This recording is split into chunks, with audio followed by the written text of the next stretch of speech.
2024 draft class has been electric. It's blessed us with the greatest rookie in NFL history and also one of the greatest rookie tight ends. There were some picks that went above and beyond and some that did not live up to expectations. For the sake of the video not being over an hour long, I'm going to cover each player in round number 1 briefly and then selectively talk about players from rounds 2 through 7. This is the 2024 NFL class 1 year later. Starting off with pick number 1, we had Caleb Williams drafted by the Bears. The Bears are just simply not a good football team, which is a shame because they have some very talented players on this roster. Receiving weapons including DJ Moore, Keenan Allen, and rookie Odunze. Caleb Williams was supposed to thrive this year, but instead he failed to live up to the hype. He held onto the ball for way too long, actually 4th most in the league with over 3 seconds per play, fumbled 10 times, and was sacked the most out of any quarterback in the league this season. Williams, he's going to be taken down by Luvu. Or someone else, as it turns out, as he somehow broke that. Williams looking right on 3rd down, can't find anyone, and down he goes. DJ Moore was also supposed to be the main threat in this offense, but instead had one of the worst seasons of his career while consistently showing that he was frustrated with this team. Williams better bounce back next season, and Chicago fans better hope this was just a rookie slump, or there's going to be a lot more losing in the future. Now at pick number 2, the Commanders selected Jayden Daniels. This guy looked like a superstar out there in only his rookie season. He led Washington to their first playoff appearance since 2020, and his connection with players like Terry McLaurin and, dare I say it, Zach Ertz, 34 years old by the way, looks pretty damn good. Add on their incredible playoff run where they took down the Goliath number 1 seeded Lions. They were the ultimate underdog story, and to think that Daniels is pulling this off in only his rookie year is very scary for the rest of the league. His dual threat ability in the passing game and the run game remind me a lot of a guy named Lamar Jackson too. Luke McCaffrey in motion. Daniels retreats, throw it end zone, touchdown, De'Ami Brown. Couple of tight ends to the left. Inside, it is a keeper. It's Daniels throwing, touchdown, Zacchaeus.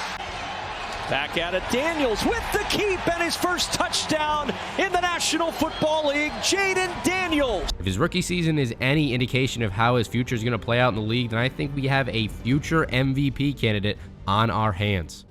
On to number 3, Drake May was taken by the Patriots. I really don't think we've truly seen what May is capable of just yet. He's shown flashes of greatness, but also made some very questionable decisions. Better snap from Brown this time. May eludes the rush. In trouble, and down he goes. Pressure coming. He's in trouble. Able to run free. Buying time. Now he'll tuck. Gets rid of it with his left hand. May gonna run. Has room, and May takes a big hit. The Patriots at 4-13, I don't think it can all be blamed on him because he has virtually 0 weapons in the passing game. I really like Demario Douglas, but he's not an elite number 1 guy by any means. And we got other options like Hunter Henry and Kayshon Boutte. I mean, the Patriots team was booty here this year. Let's not lie to ourselves.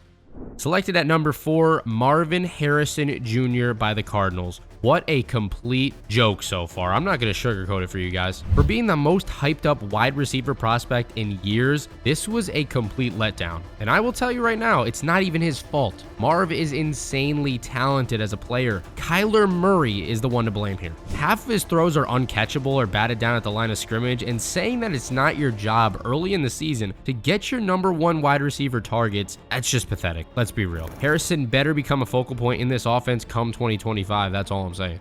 At number 5, Joe Alt was taken by the Chargers. This was a fantastic pick by LA, and Alt had a fantastic first season to go along with it. He did a great job keeping Justin Herbert safe on the offensive line. Unfortunately, the addition of Alt didn't move the needle enough for the Chargers to make a deep playoff run, though.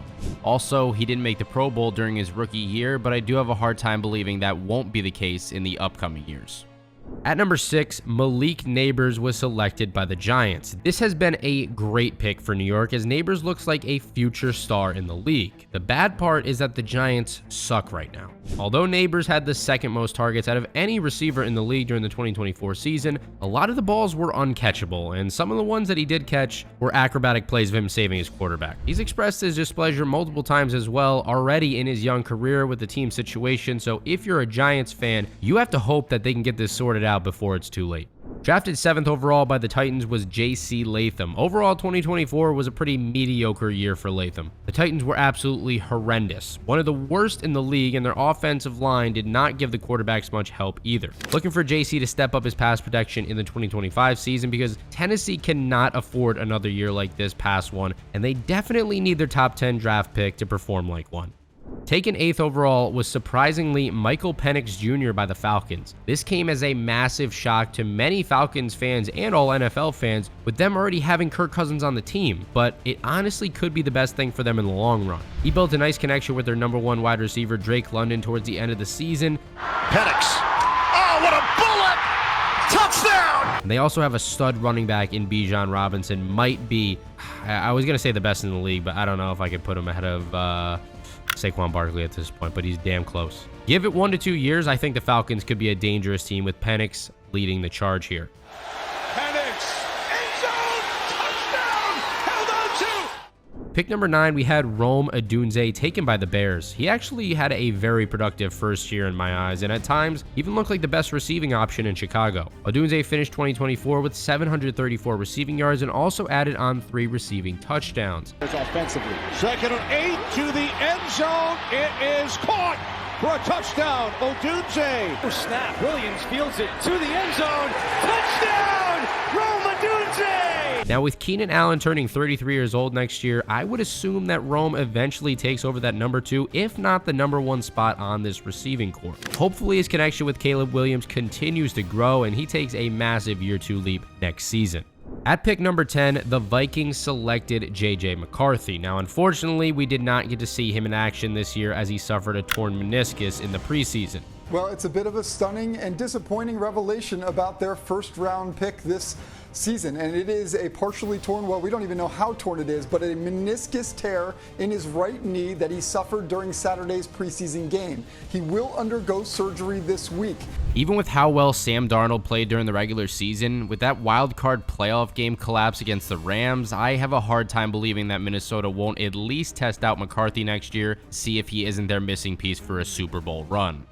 With pick 11, the Jets took Oluwaseun Fautanu, offensive tackle out of Penn State. Out of all the disasters on the Jets, I don't think Fautanu is one of them. They experimented by putting him all over the line, but he did seem very comfortable at left tackle this season. He's very quick on his feet and seems to have a good grasp on countering defenders' moves. If New York can swap out this Aaron Rodgers guy for someone who can actually move in the pocket, I think we're going to really see what Fautanu is made of.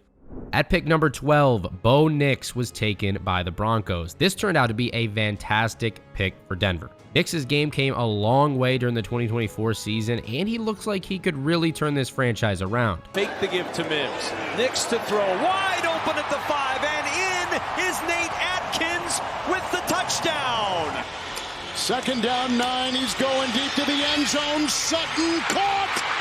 Touchdown! He led them to their first playoff burst since 2015, and to be honest, he didn't really have a ton of star talent surrounding him. Yes, Courtland Sutton is a good wide receiver, and he did have a phenomenal year, I can't even lie. But the running back situation, for example, just simply isn't that good. Get him a top-tier running back, upgrade his wide receiver too, and I think we're going to be seeing Denver in the playoffs a lot more in the future. Unlucky number 13 happened to be lucky this year, with the Raiders selecting Brock Bowers. Bowers was easily the best tight end in the entire league during the 2024 season, catching 112 passes for 1,194 yards and 5 touchdowns. Ritter on the roll, throws for the end zone, and a touchdown grab by Brock Bowers. He broke the rookie tight end receiving yard record previously held by Mike Ditka at 1,076 yards, and also broke the overall rookie reception record that was recently set by Puka Nacua at 105 in 2023. He also made the Pro Bowl and the All-Pro first team in just his rookie year, which is very impressive. Unfortunately for Bowers, the Raiders have been bad for quite some time now. They desperately need a new quarterback, so how about we start there next year? Number 14 was Taliesin Fuaga, selected by the Saints. He did all he could to help out this Saints team. Overall, it was a very disappointing year for them. After losing their 2 best wide receivers, Chris Olave and Rashid Shaheed, very early in the year, Saints really never looked like the same team. The good news for New Orleans is that they can build around Fuaga for the future, and he should be a good piece in their offensive line. At number 15, the Colts took Latu, who is a defensive end. He He actually had a solid year, forcing 3 fumbles and getting a lot of pressure on opposing quarterbacks. I'm not going to sit here and act like the Colts defense was good as a unit though, because they weren't. Almost every game I watched of theirs was a shootout, so we're going to have to wait and see what they do in 2025 to try and eliminate that.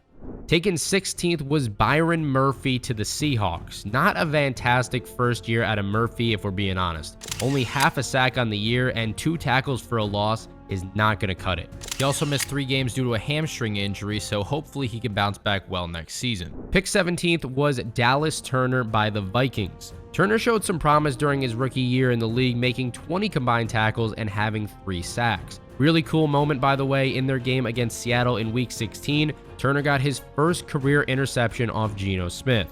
This defense as a whole killed it this year during the regular season, and of course, they played a big part in why the Vikings went 14-3.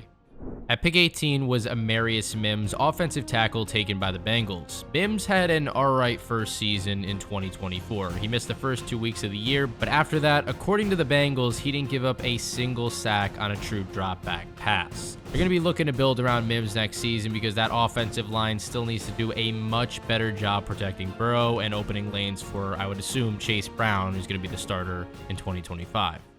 With pick number 19, the Rams took Jared Verse. Verse made the Pro Bowl in just his rookie year after playing a huge role in this LA defense. He forced 2 fumbles, recorded 4.5 sacks, made 66 combined tackles, and had 18 quarterback hits. From the 42, good play fake.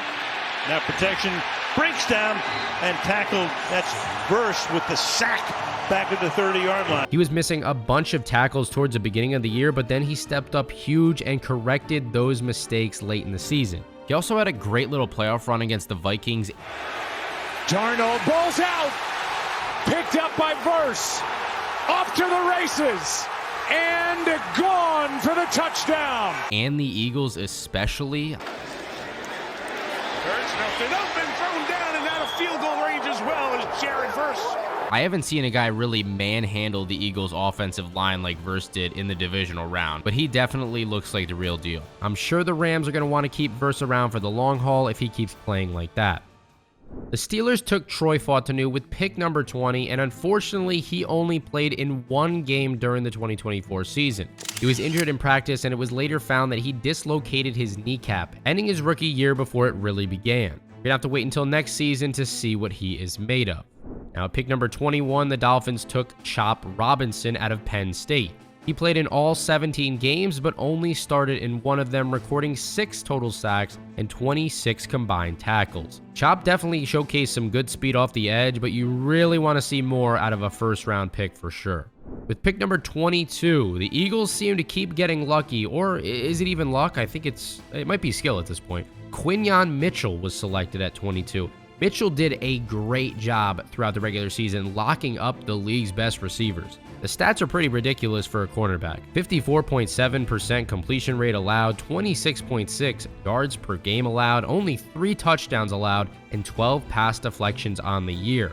I know one thing for sure, Philly is going to want to keep this kid around because their defense looks so much better than it did in 2023, and he is a big reason why.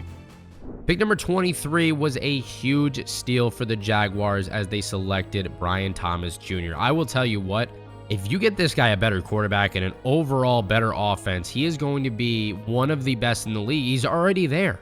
87 catches for 1,282 yards and 10 touchdowns is insane production out of a wide receiver in an offense that struggles this much. Jones floats one, end zone, Thomas, that's a touchdown, Jacksonville. On 3rd down, there's Brian Thomas. Can he take it in? Yes, he can. That's a touchdown, Jacksonville. Do yourself a favor, Jacksonville, and build around this guy for the future, please. At pick number 24, the Lions took Terrion Arnold. Arnold had a pretty good regular season, breaking up 10 passes, recovering a fumble, and making 60 combined tackles. Detroit certainly didn't have the best defense in the league in 2024 due to all their injuries, but I think that got even more exposed with how fast their offense scored and put them back on the field, like we just saw that against the Commanders in the divisional round. Taken 25th was Jordan Morgan, offensive lineman to the Packers. He had a shoulder injury that lingered all throughout the regular season, but we really didn't get a chance to see him playing at full strength. Morgan only made an appearance in 6 games and started in 1 of them. With the 26th pick, the Bucs took Graham Barton. Tampa has been in need of a center for a couple of years now, so adding Barton was ultimately a good move. He played 100% of snaps in 16 games this season and even played on special teams in some instances. Baker had another fantastic year, and Bucky Irving emerged as a very valuable running back. With the snaps that I watched, Barton was doing a good job on his end blocking. At number 27, we have Darius Robinson taken by the Cardinals. Robinson only played in 6 games during the 2024 season, not starting in any of them. He got off to a slow start because of a calf injury and finished the season with just 1 sack and 10 combined tackles. There's potential here for sure, but we're just going to have to wait and see if he can capitalize on it next year. With pick number 28, the Chiefs selected Xavier Worthy. Worthy is so damn fast, and the Chiefs really unlocked him late in this season. Usually rookies are going to come on at the end of the year, and that's exactly what happened with Worthy. He took on a much larger role after Rashee Rice went down with his knee injury. That gets you the 15. It wasn't inside the opening. This is the speedy man, Xavier Worthy, the fastest man to the end zone right away.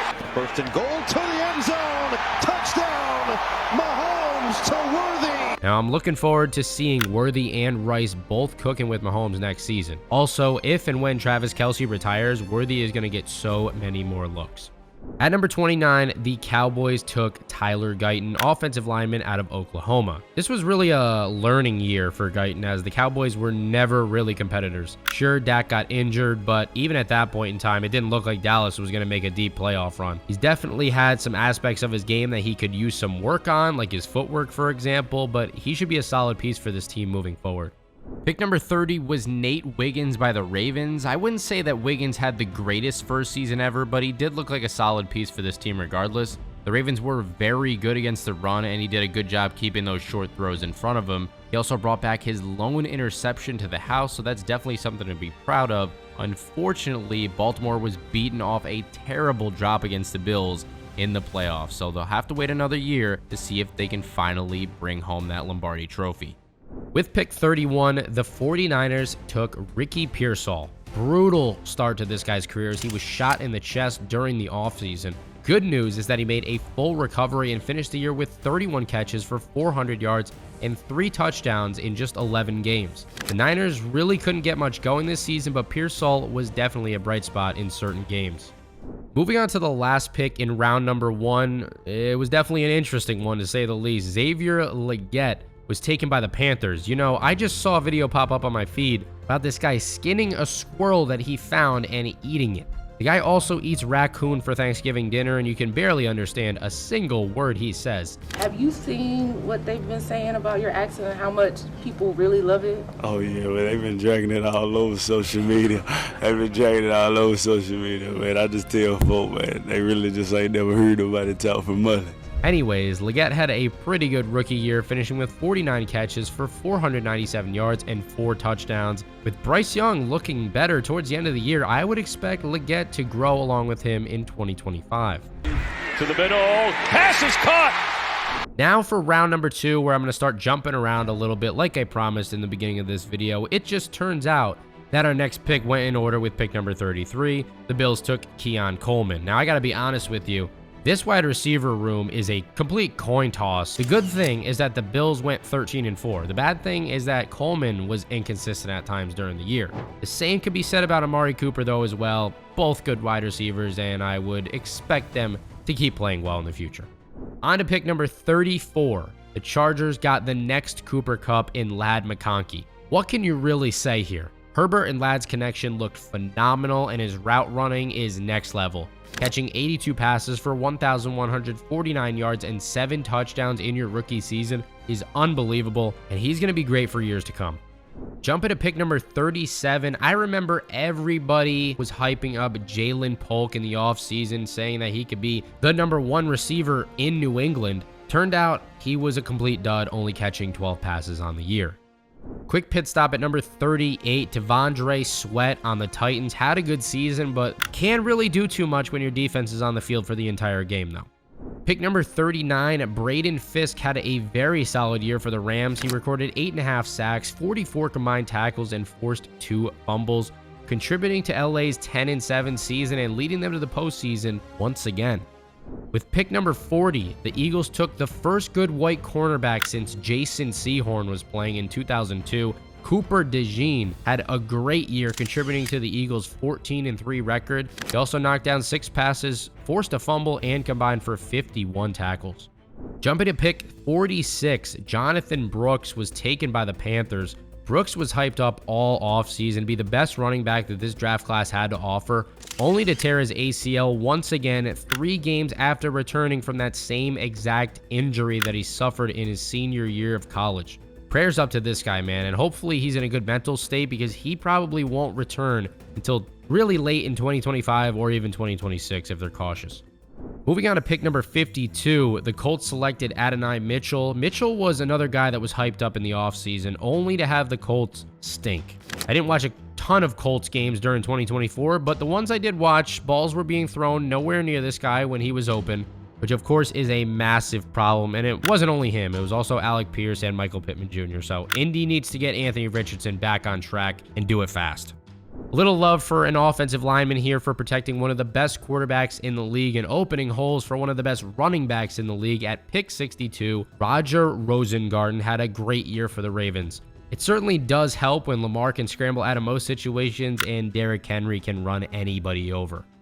On to pick 66 in the 3rd round, Trey Benson had a solid year as a backup to James Conner on the Cardinals.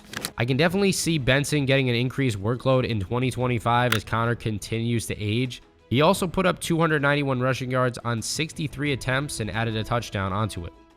Another offensive lineman I want to quickly shout out is Brandon Coleman on the Commanders. He did a solid job blocking, whether it was for Jayden Daniels or their running backs Brian Robinson Jr., Austin Eckler, Jeremy McNichols, or Chris Rodriguez. At pick 80, the Bengals took Jermaine Burton. Coming out of Alabama, Burton was supposed to have all the tools to be a real receiving threat in the league. He was recently accused of assault, and let's just say things do not seem to be moving in the right direction for him. With pick 83, the Rams took Blake Corum. Many people were saying that Corum would steal a lot of Kyren Williams' role from last season in this backfield. That did not happen whatsoever. Kyren is still that number 1 guy, and Corum is clearly the backup here. Did rush for 207 yards and caught 7 passes for 58 yards in his rookie year, though. Definitely looks like a solid option for the future. Catch has been a real good thing for him so far. There's Corum. On to pick 92, the Bucs took Jalen McMillan out of Washington. McMillan looked great this year, coming down with 37 passes for 461 yards and 8 touchdowns. Certainly helped that Chris Godwin missed the majority of the season, so I'm very curious to see how he performs when Godwin is back in action and healthy. If I was the Bucs coaching staff, though, I would definitely want to keep this guy involved next year. Making a huge jump now all the way to the 125th pick in the 4th round, the Bucs were once again on the clock and they took a stud in Bucky Irving. It was pretty clear in 2024 that Rachaad White was a great pass catcher, but not the best downhill runner. Bucky, on the other hand, was the Bucs' answer to that problem. He became the 9th Bucs player in history to run for over 1,000 yards and the first to do so since Doug Martin in 2012. His season totals were 207 carries for 1,122 yards and 8 touchdowns. This guy is an absolute animal, and I'm definitely looking forward to seeing what he can do next year. Handoff. Irving. Magazine got into the end zone for a Tampa Bay touchdown. I'll tell you what, it must have been something about those 4th round running backs in the 2024 draft, because Ray Davis at pick 128 to the Bills also played very well. He's a very nice compliment to James Cook and Ty Johnson. The very next pick at 129, the 49ers took Isaac Guerendo, and it's a good thing they did because no running backs on this team could stay healthy. McCaffrey went down with that Achilles injury, Jordan Mason had a shoulder problem, and then Guerendo stepped up before eventually hurting himself late in the year. Did finish with 420 yards and 4 touchdowns along with 15 catches for 152 yards, which is not bad at all. The last player I want to mention in the 4th round is Braylon Allen on the Jets at pick 134. Once Breece Hall went down with a knee injury late in the year, everybody thought Allen was going to break through and explode. Turns out that that's impossible because he plays for the Jets. All right, on to round number 5. At pick number 137, Tarheeb Still had a solid year for the Chargers. Had to shout him out here. He picked off 4 passes and brought 1 back to the house, along with combining for 62 tackles. With pick 147, the Broncos took Audric Estime, and he had a pretty good year tag teaming with Javonte Williams and Jaleel McLaughlin. At pick 150, the Saints took Spencer Rattler. He had a few starts during the 2024 season with Derek Carr being injured and managed to go an incredible 0-6 during that period of time. Definitely not the start that you are looking for to an NFL career. With pick 166, the Giants seem to have gotten a steal with Tyrone Tracy Jr. Tracy was one of the few bright spots on this team, running for 839 yards and 5 touchdowns on the ground, along with catching 38 passes for 284 yards and another touchdown through the air. Every year, every week. Here is Tracy. Turns on the Jets, and he is in for the touchdown. Moving on to pick 173, Isaiah Davis was another running back taken by the Jets. He had a promising year when given the opportunities, but remember, it's the Jets. On to round number 6, where the Patriots selected their second quarterback, Joe Milton. Milton got one start at the very end of the year against the Mitchell Trubisky-led Bills and did a great job winning that game and making the most of his lone opportunity. Second and goal. Read option. Milton. Believe it or not, the best kicker out of the 6th round was Cam Little for the Jags at pick 212. He made 27 out of his 29 kicks for them. The part that sucks was that the Jags were not scoring nearly as much as they should have been, which would have led to a lot more opportunities for Little. And lastly, the best pick of the 7th round was probably Devon Vele, taken 235th by the Broncos. He finished the regular season with 475 receiving yards and 3 touchdowns. He keeps, he throws, caught, touchdown. Guys, by the way, I know I'm going to get some comments about this. I know a lot of Jets fans. I'm just busting balls, okay? But you're terrible. If I missed anyone that you think should have been on this list and had a great rookie season, let me know down below. And don't forget to hit that subscribe button for more content like this.